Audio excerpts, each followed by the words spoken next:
Oke, selamat pagi pemirsa. Saya ucapkan dari Bintaro, Sabtu 21 Desember 2024.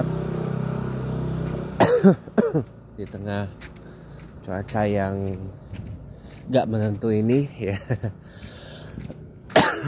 Tetap jaga kesehatan teman-teman ya, tetap bugar ya. Karena tahun 2024 hanya tinggal berusia 10 hari lagi, dan sebentar lagi kita akan masuk pada bulan Januari 2025, bulan dimana apa yang kita khawatirkan semoga saja tidak terjadi ya, yaitu kenaikan pajak pertambahan nilai 12% yang sudah banyak dikecam oleh masyarakat ya. Semoga saja tidak terjadi lah ya. Ada yang lebih mengkhawatirkan sebenarnya teman-teman dari naiknya PPN sebesar 12% ya. Yaitu saya cukup kaget ya ketika mendengar ada pemberitaan, ada pemberedelan pameran lukisan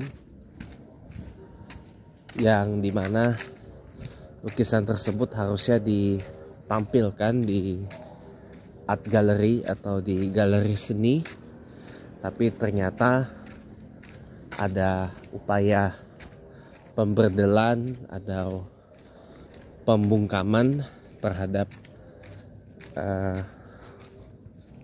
ya, ini yang saya khawatirkan ya, ada upaya pemberdelan, upaya pembedilan terhadap kebebasan berekspresi, berkesenian, berpendapat dan bersuara dari masyarakat gegara ada lukisan yang konon katanya ini menyinggung Raja Jawa gitu. dan ruang galeri seninya dikunci gitu. Dan lukisannya sudah viral kemana-mana, sudah beredar luas di media sosial, dan mungkin juga masuk pemberitaan di TikTok dan YouTube juga barangkali ya. Jadi nggak bisa dibendung kecaman publik terhadap upaya pemberdelan tersebut sebagai bagian dari kebangkitan neo orde baru dan kebangkitan neo totalitarianisme dan neo otoritarianisme gitu. Ya ini kan gak konsisten, saya bilang. Kenapa saya bilang gak konsisten? Lah, Presiden Prabowo Subianto sampai bentuk Kementerian Hak Asasi Manusia yang dipisah dari Kementerian Hukum, ya kan? Dengan tujuannya utamanya adalah mengurus hak asasi manusia, kok kelihatannya gak konsisten gitu loh. Padahal kebebasan berekspresi seperti itu, kebebasan berkesenian seperti itu juga merupakan bagian dari hak asasi manusia gitu loh, ya kan? Tapi kok ini sudah dilanggar ya, makanya saya bilang sekali pelanggar HAM tetap aja pelanggar HAM gitu loh. Walaupun udah bikin Kementerian Hak Asasi Manusia sendiri terpisah dari Kementerian Hukum ya tetap aja, karena mohon maaf ya, sampai saat ini aja Indonesia itu belum meratifikasi Piagam HAM PBB. Sampai saat ini Indonesia bukan termasuk bagian dari negara yang telah meratifikasi Piagam HAM PBB. Belum. Dan ada beberapa dokumen-dokumen PBB tentang hak asasi manusia yang belum diratifikasi oleh Indonesia. Karena memang hak asasi manusia itu cuma sekedar simbol, baru simbol tok gitu loh. Simbol di era reformasi, dikukuhkan, diinstitusionalkan. Jadi seakan-akan Indonesia ini sudah mulai menghargai dan menghormati, menjunjung tinggi, melindungi yang namanya hak asasi manusia. Makanya kan sampai dikonstitutkan pada waktu pertama itu Kementerian Kehakiman dan Hak Asasi Manusia zaman Presiden Megawati Soekarno Putri. Lalu kemudian bertransformasi menjadi Kementerian Hukum dan Hak Asasi Manusia. Dari tadi ya Kemenkumham jadi Kemkumham.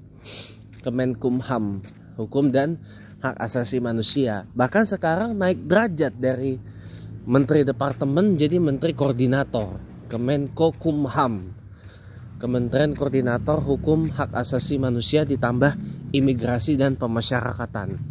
Kemenkumham IMIPAS. Ya. Jadi di konstitut loh dengan jelas nama hak asasi manusia itu. Tapi bahkan sampai ada menteri sendiri, Menteri Hak Asasi Manusia yang dipisah dari Kementerian Hukum, Kemenkum. Gitu. Tadi ya kan Ditjen, Direktorat Jenderal di bawah Kemenkumham, bersama dengan yang sekarang ini Kemenimipas, Kementerian Imipas, Imigrasi dan Pemasyarakatan. Ditjen Imigrasi dan Ditjen Pas Pemasyarakatan dulu ada di bawah Kemenkumham. Sekarang kan jadi kementerian tersendiri. Ya kan?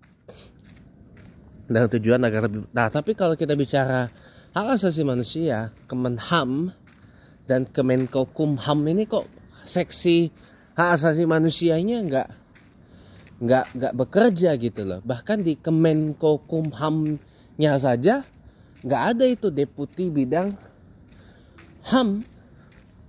Yang ada deputi bidang imigrasi dan deputi bidang pemasyarakatan. Deputi Kemenkumham IMIPAS bagian HAM saja nggak ada gitu loh. Jadi buat apa gitu loh Presiden Prabowo mengkonstitut hak asasi manusia dalam sebuah kementerian tersendiri, ya, dalam sebuah kementerian tersendiri. Tapi pertama Menteri HAM-nya saja Natalius Pigai dan Wamenhamnya yang bekas aktivis PRD itu, Partai Rakyat Demokratik itu kemana? Gak kerja gitu loh. Gak kerja menyerap. Harusnya yang pemberdelan pameran lukisan ini adalah jatahnya atau bagiannya Kemenham gitu loh. Bagian Kementerian HAM RI untuk bekerja, mengusut ini kenapa kok bisa kau langgar ini pelanggaran. Kenapa kau bisa langgar HAM ini? Gitu harusnya. Lah bagaimana mau ngerti HAM?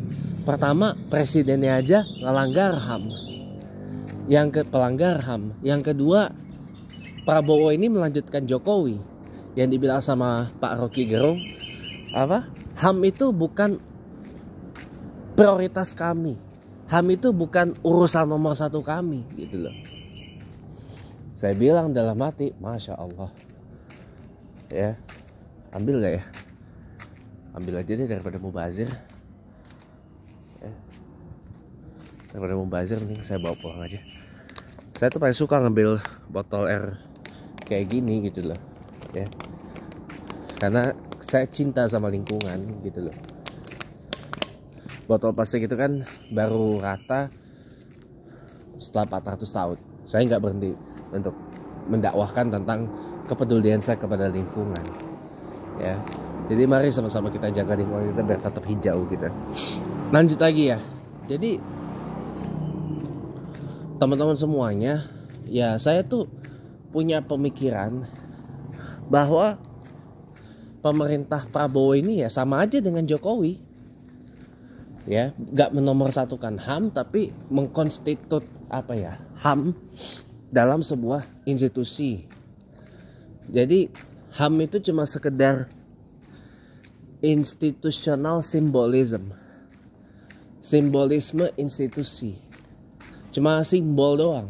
Oh, seakan-akan Indonesia di era reformasi ini sudah menghormati, menjunjung tinggi, melindungi hak asasi manusia gitu kan. Padahal kelihatannya belum, padahal kelihatannya enggak. Masih panjang, masih long way to go bagi Indonesia ini untuk bisa menjadi sebuah negara yang benar-benar melindungi dan menjunjung tinggi yang namanya hak asasi manusia gitu loh. Pasal 28A sampai dengan huruf J Undang-Undang Dasar 1945 aja dikangkangi. Itu kan pasal yang mengatur tentang hak asasi manusia, itu pasal 28 huruf A sampai dengan huruf J. Ya. Jadi yang begini ini sebenarnya sudah melanggar HAM. Kenapa nggak ditindak? Kenapa Kementerian HAM-nya nggak kerja gitu loh? Ya wajar aja, karena memang lagi-lagi HAM itu bukan prioritasnya Presiden Prabowo. Lah, presidennya saja pelanggar HAM, bagaimana mau menindak HAM? Presidennya saja anti demokrasi, bagaimana mau menegakkan demokrasi?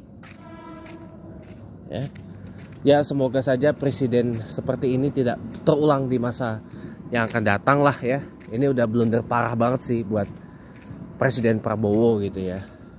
Kalau memang pengen benar-benar demokrasi yang benar gitu ya, ntar tunggu 2029 kita teriakkan 2029 ganti presiden. Terima kasih, selamat pagi.